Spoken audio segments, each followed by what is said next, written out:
I hope you're enjoying the holiday season. Happy New Year as well. Just a quick year-end update for me to close things out.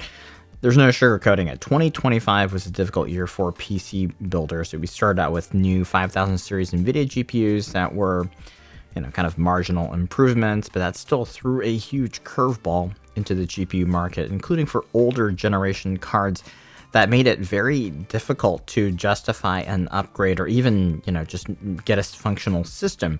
The prices were very elevated. AMD's RX 9000 series launched, and the initial batches were very attractive, but then the prices floated north of the MSRPs as well.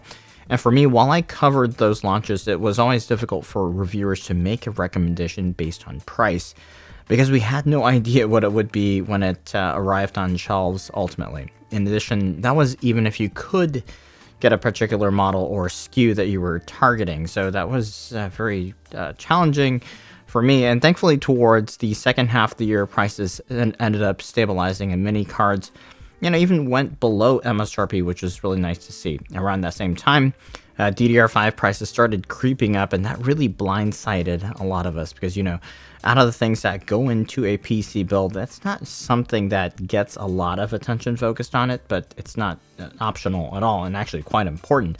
And unfortunately, a 32 gigabyte kit could run you around $400 US now, which is wild considering that could have been gotten for about $100 earlier in the year. Now, some of that has also progressed into the flash storage market as well. So putting together a new system has been difficult, to say the least. And for me, that's been challenging to do example builds because sometimes the value just isn't quite justifiable. Yet for many of you on older platforms, DDR5 is a blocker from doing a CPU upgrade or platform upgrade, so it's overall very challenging.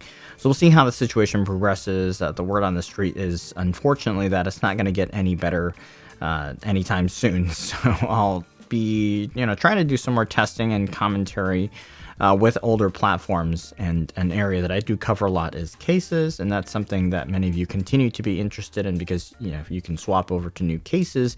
Is something to catch your eye. You don't have to switch platforms or anything.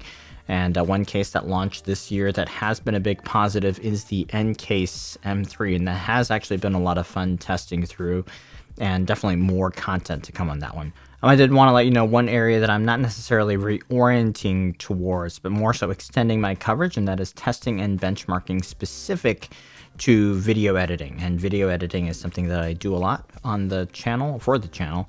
I'm not necessarily great at it, but technically speaking, I do have a lot of internal testing, and I have hardware subject knowledge in that area. In fact, it's the reason that I got into PC building to begin with.